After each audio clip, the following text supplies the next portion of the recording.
Good morning and welcome to today's, well, not exactly ride because the weather outside at the moment is absolutely awful. So I thought I would just sit in here and do maybe like a sofa vlog for a change.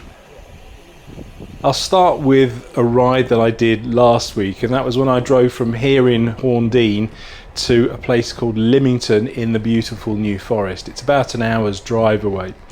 And I got out there to meet up with some very good friends of the channel. So I met up with Afzal, Ant, Kevin, Alan and Philip, and all five of us rode the New Forest Gridiron, which is organised by one of the local clubs out in Lymington. The profile of the ride didn't actually look too bad. According to my Karoo, the profile said it was about 700 metres of climbing, which didn't sound that bad at all over the 105 kilometres. And the times I've been riding in the New Forest myself, I've always been under the impression that it's relatively flat. There aren't that many long or steep hills to contend with, so I was really kind of looking forward to doing the ride. The first few kilometres were fairly easy. There was only one climb, and that was only about 300 metres or so, and once I got to the top of that, my Karoo told me that the next climb wasn't for another 47 kilometres, so that was a bit of a relief.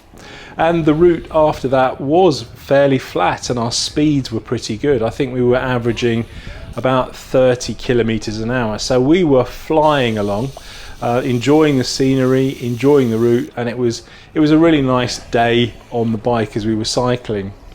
Then we got to the first checkpoint, and that's where things started to get, let's say, a little bit difficult. We had the more hillier bits ahead of us, and Philip, who was from the New Forest, so he knew the area fairly well, was telling us that there were some pretty tough climbs coming up, and we got to those, and essentially I just kind of almost ground to a halt, and I definitely had to take a couple of breathers on some of the longer and the more steeper ones. And I'll be honest and say that that really did surprise me, bearing in mind that 10 days previously I was taking on those Pyrenean climbs and the climbs around the Costa Bravo. By the time we got to the second checkpoint, I was pretty tired indeed, and I was literally counting down the kilometres until the end of the route, and unfortunately I was starting to cramp up as well on some of the climbs, including the very last one, which was literally only about 400 metres from the finish post there at Lyndhurst. I just got to that climb, got about halfway up, my legs cramped up, and I just had to get off the bike and let them just relax a little bit. But to my credit, I did get back on the bike. I wasn't going to walk that last few hundred metres. I got back on the bike and completed it. Actually sat in the saddle, and it was tough, but I did it. All in all, it was absolutely fantastic to meet up with Afzal, Ant, Alan, Kevin and Philip, so a big thank you to them for actually turning up and riding it. It was a great day out, and hopefully we'll be able to do it again next year. If you're a regular viewer of the channel, you'll know that I absolutely love my tech, particularly cameras. So I thought I'd introduce you to my latest piece of kit, the HOVERAir X1. And this is more than just a drone, it's basically my own personal camera crew. The thing I like about it is that it's small enough and light enough to fit in my jersey pocket, and I can take it pretty much anywhere.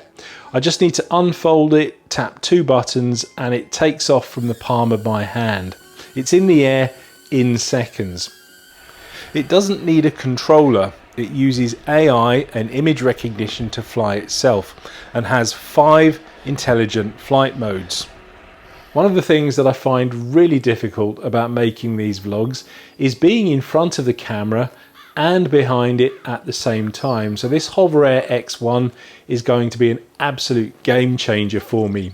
If you'd like some more information about it, I'll leave a link to the HOVERAir website in the description below.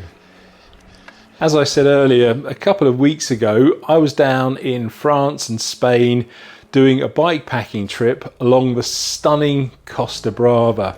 And I did that with Chris from the Pyrenees.cc. And we started off at his and Vicky's farmhouse in a place called halt, in the Pyrenees on the French side, and then I cycled down with some more good friends of the channel. So I was there with Graham and Barbara, and I was also there with Alan and Steve, and the six of us cycled from halt down across the French and Spanish border over the Pyrenees into the cycling city of Girona in Spain. All told, we rode about 250 kilometers, and as you can imagine, crossing the Pyrenees, the climb profile of each ride was actually fairly tough. Although on paper, again, the longest ride was 80 kilometers and the shortest ride was something like 55 kilometers. The climbing was something like, well, it was between about 1100 meters and maybe 900 meters. So each individual day was a little bit challenging.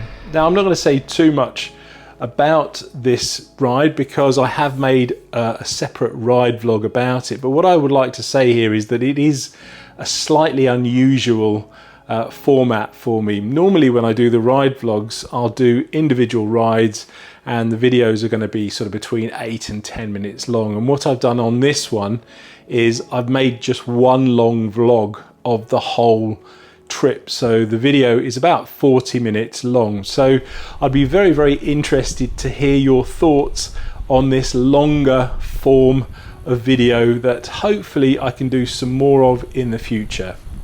Now that we're well and truly into autumn and the weather really has turned a lot colder, wetter and windier, what's the plan for the future? Well, for me personally, I'm still going to try and ride as much as I possibly can. I set out earlier this year with a target of riding 7,000 kilometers for the year, but unfortunately I haven't quite managed that. I've still managed quite a good total for the year. I think at the moment I'm up to about 4,500 kilometers, and with any luck I'll still maybe do another 1,500, 2,000 if I'm really lucky. But with the weather the way it is at the moment, I think my days actually out on the road are going to be very few and far between. Most of my riding will probably be done indoors in my garage on my turbo trainer using Zwift, and when I was doing that this time last year I was actually rather enjoying it and I really did see quite an improvement. Unfortunately, I think I have lost a little bit of fitness after coming back from France and then being ill. Obviously the ride I did in the New Forest and how tired I felt at the end of that was a big indicator. So I think I just need to take things a little bit easier, do some kind of more base riding, zone 2, just to build up that base level of fitness once again, and then we'll see what happens at Christmas. That's always kind of a danger time for me because obviously there's all of the Christmas food and drink and the good cheer and everything, and I like to enjoy myself. So I'm not gonna do anything too drastic. I'm going to try and be sensible and take things easy, but yeah, I'm still going to enjoy myself and deal with it all in the new year. So there we go. That's what's been happening with me over the last couple of weeks or so, and hopefully wherever you are and whatever weather you've got at the moment, you've also been able to get out and enjoy your cycling. Thanks for watching.